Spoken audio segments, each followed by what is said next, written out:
കൺട്രോളർമാര് ഡയറക്ടർമാരാവുന്നത് വളരെ അപൂർവമാണ് അല്ലേ? അതെ അതെ. പക്ഷെ ആ സാഹസവും ചെയ്തു. മധുരക്കണക്ക് എന്ന് പറയുന്നത് പടം ഡയറക്ട് ചെയ്ത് കഴിവ് തെളിയിച്ചു. അതിനകത്ത് ശരിക്കും പറഞ്ഞാൽ ഞാൻ കണ്ടപ്പോൾ ഞെട്ടിപ്പോയി. ഒരുപാട് നടന്മാരെ കൊണ്ട് തിങ്ങി നിറപ്പിച്ച് വെച്ചേക്കുക മധുരക്കണക്ക്. എന്തുകൊണ്ട് ഈ കൺട്രോളറിൽ നിന്നും ഇങ്ങനെ ഒരു ഡയറക്ടർ മോഹം വന്നത് എങ്ങനെയായിരുന്നു? അതായത് ഞാൻ സിനിമയില് മലയാള സിനിമയില് production manager, production executive, production controller ഈ ഓരോ സ്ഥലത്തും ഇങ്ങനെ വർക്ക് ചെയ്ത് വരുമ്പോഴെല്ലാം നമ്മുടെ മനസ്സിൽ ഒരു ആഗ്രഹം എന്ന് പറഞ്ഞാൽ നമുക്ക് എൻ്റെ ലൈഫിൽ നമുക്കൊരു സിഗ്നേച്ചർ വേണം. നമ്മുടെ ലൈഫിൽ ഒരു സിഗ്നേച്ചർ ഉണ്ട്.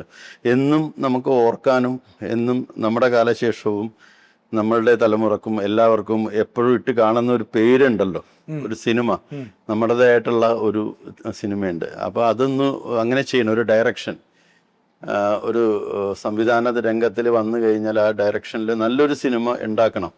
ആ പേര് നമുക്ക് എന്നും ഉണ്ടാവും. അപ്പം അതാണ് എൻ്റെ ഒരു ആഗ്രഹം. പിന്നെ അഭിനയം എന്ന് പറഞ്ഞത് എന്ന് വെച്ച് കഴിഞ്ഞാൽ ഞാൻ അഭിനയിക്കാനാണ് ശരിക്കും സത്യത്തിൽ ആദ്യം ഈ ഇൻഡസ്ട്രിയിലേക്ക് വന്നത്. മധുരക്കണക്കിനകത്ത് ഞങ്ങൾ ഹരീഷ് പേരടി പോലെയുള്ള ആർട്ടിസ്റ്റുകളൊക്കെയാണ് ഉള്ളത്. അതെ. അപ്പൊ ഇത്രയും പടങ്ങൾ കൺട്രോൾ ചെയ്ത ആളാണ്. നല്ല നടനെ വെച്ച് നായകനെ വെച്ച് ഒരു പ്രാവശ്യം ചിന്തിച്ചുകൂടായിരുന്നു? അല്ല, അതായത് ഞാൻ പല ആർട്ടിസ്റ്റുകളുടെ പേരൊന്നും പറയാനില്ല, പല ആർട്ടിസ്റ്റുകളും, കാരണം എൻ്റെ കൂടെ വർക്ക് ചെയ്ത, ഞാൻ പ്രൊഡക്ഷൻ കൺട്രോളറായിട്ട് വർക്ക് ചെയ്യുന്ന സിനിമകൾ വർക്ക് ചെയ്യുന്ന സമയത്ത് പല ആൾക്കാരുടെ അടുത്തും ഞാൻ സമീപിച്ചു.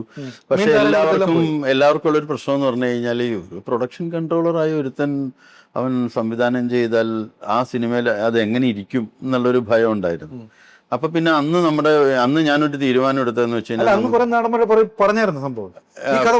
ഈ കഥ ഞാൻ പല സ്ഥലത്തും സംസാരിച്ചപ്പോഴെല്ലാം പലരും ഡേറ്റ് ഇല്ല, തിരക്കാണ്, അടുത്തത് ചെയ്യാം, ഒരെണ്ണം നീ അടുത്തത് ചെയ്യാം.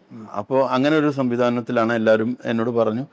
ഞാൻ പറഞ്ഞു കുഴപ്പമില്ല, നമുക്ക് എന്തായാലും ഇപ്പൊ ഈ സബ്ജക്റ്റ് എന്ന് പറഞ്ഞാൽ ആദ്യം ഒരു നല്ലൊരു ഫാമിലിയും ത്രില്ലറും കൂടിയിട്ടുള്ളൊരു സബ്ജക്റ്റാണ്.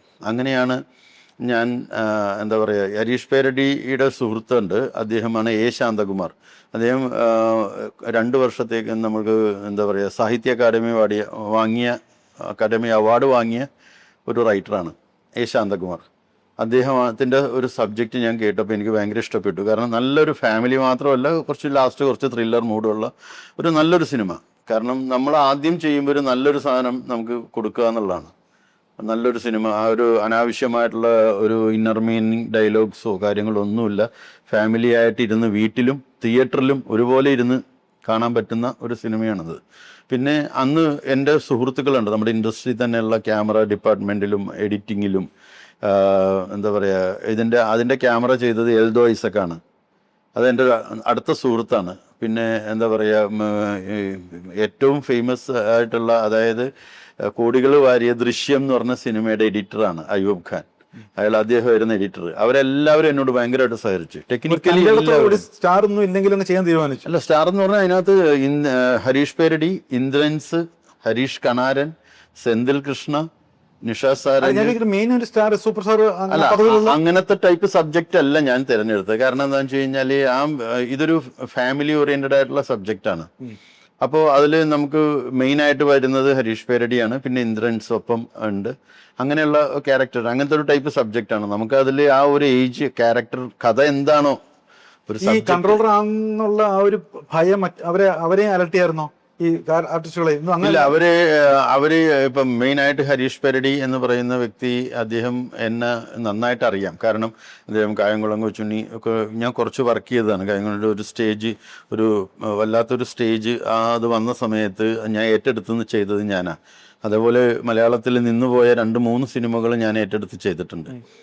ഭയങ്കര ടഫാണ്. സാധാരണ ഒരു സിനിമ തുടങ്ങുന്ന സമയത്ത് പ്രൊഡക്ഷൻ സൈഡ് ഏറ്റെടുത്ത് തീരുന്നവരെയും കൊണ്ടുപോകുന്നതിനെക്കാട്ടി ടഫാണ്.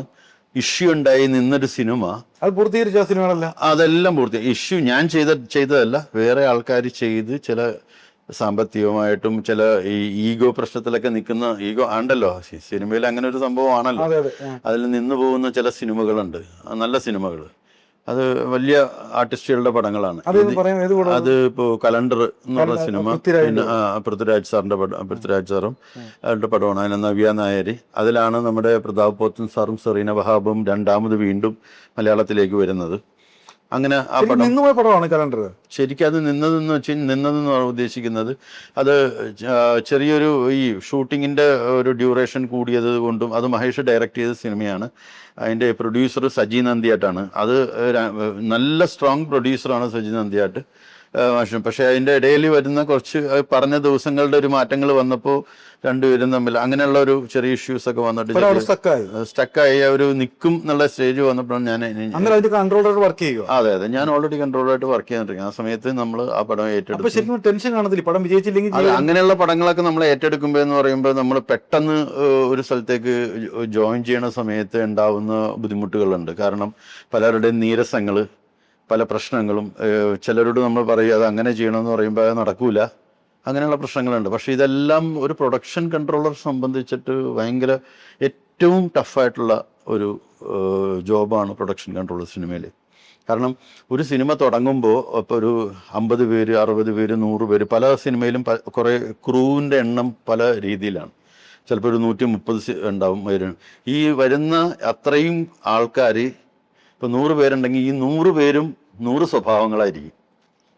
ഇവരെല്ലാവരെയും നമ്മൾ ഒരുമിച്ച് ഒരു കുടക്കീഴിൽ കൊണ്ടുവന്ന് ഇത്രയും ദിവസം അവരെ താമസിപ്പിച്ച് അവരോട് നല്ല രീതിയിൽ കൊണ്ടുപോയി, നല്ല ഒരു ടെൻഷൻ ഇല്ലാത്ത രീതിയിൽ, അവർക്ക് നമ്മളോട് വെറുപ്പ് തോന്നാത്ത രീതിയിൽ കൊണ്ടുപോയി ഇത് വർക്ക് ചെയ്യിച്ച് തീർത്ത് അതും കഴിഞ്ഞ് അതിൻ്റെ പോസ്റ്റ് പ്രൊഡക്ഷൻ കഴിഞ്ഞ് ബാക്കി തിയേറ്ററിൽ എത്തിക്കുന്നത് വരെ പ്രൊഡക്ഷൻ കൺട്രോളർ എന്ന് പറഞ്ഞ ജോലി ഭയങ്കര ടഫാണ്. ബാംഗിൾസ് എന്ന് പറഞ്ഞൊരു മൂവി, അതും ഇതുപോലെ പെട്ടെന്ന് ഒരു പ്രോബ്ലം വന്നു, അതങ്ങനെ ഇത് വന്നു, അതിന് അത് ഫുള്ള് തീർത്തു, ഭംഗിയായിട്ട് തന്നെ തീർക്കാൻ സാധിച്ചു. എല്ലാം ദൈവത്തിൻ്റെ ഒരു ഇതാണ്. കാരണം നമ്മൾ സംസാരിക്കുമ്പോഴും എല്ലാവരും എല്ലാ ടെക്നീഷ്യൻസ് എല്ലാം നമ്മളോട് കോപ്പറേറ്റ് ചെയ്യുന്നത് കൊണ്ടാണ് ഇത് ഒരു സിനിമ തീരുന്നത്. അത് ശരിക്കും പറഞ്ഞാൽ ഒരു സിനിമയിൽ ഡയറക്ടർ തൊട്ട് എന്താ പറയുക, ഒരു പ്രൊഡക്ഷൻ അസിസ്റ്റന്റ്, അതായത് നമുക്കിപ്പോൾ പ്രൊഡക്ഷൻ ചായയും കായും ഒക്കെ കൊടുക്കുന്നുണ്ടല്ലോ, അവർ വരെ ഒരു സിനിമയുടെ ഭാഗങ്ങളാണ്. കാരണം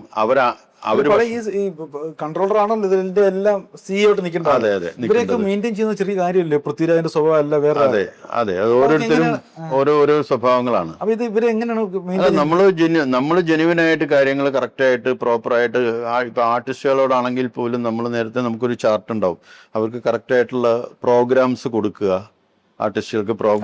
കാണിക്കുന്നവരൊക്കെ എന്ത് ചെയ്യും? ചില അങ്ങനെ അതെന്താന്ന് വെച്ച് കഴിഞ്ഞാൽ ഓരോരുത്തരുടെ സമീപനമാണ്. അങ്ങനെ വിഷയം ഒന്നും ഉണ്ടായിട്ടില്ല. നമ്മൾ സമീപനമാണ് ഓരോ ആർട്ടിസ്റ്റുകളോട്. ഇപ്പോൾ എൻ്റെ ലൊക്കേഷനിൽ അങ്ങനത്തെ വിഷയം ഉണ്ടായിട്ടില്ല, പല ലൊക്കേഷനിലും ഉണ്ടായിട്ടുണ്ടെന്നുള്ള അറിയാം. പക്ഷേ എൻ്റെ നമ്മൾ ഓരോ ആർട്ടിസ്റ്റിനെ നമ്മൾ എങ്ങനെ അവരെ ബിഹേവ് ചെയ്യുന്നു ആ രീതിയിലാണ്. കാരണം ബേസിക്കലി ഇപ്പോൾ തമിഴിലാണെങ്കിലും മലയാളത്തിലാണെങ്കിലും എല്ലാവരും ഒരു നല്ല രീതിയിൽ തന്നെ നമ്മളോട് സംസാരിച്ചിട്ടുള്ളൂ. അത് ഓരോരുത്തരുടെ നമ്മുടെ സമീപനമായിരിക്കാം. നമ്മൾ അവരോട് കറക്റ്റ് ചാർട്ട്, കറക്റ്റ് ടൈമിംഗ്, ഇപ്പോൾ വൈകിട്ട് പോകുമ്പോൾ നാളത്തെ ഇത്ര മണിക്ക്, അങ്ങനെ കാര്യങ്ങൾ എല്ലാവരും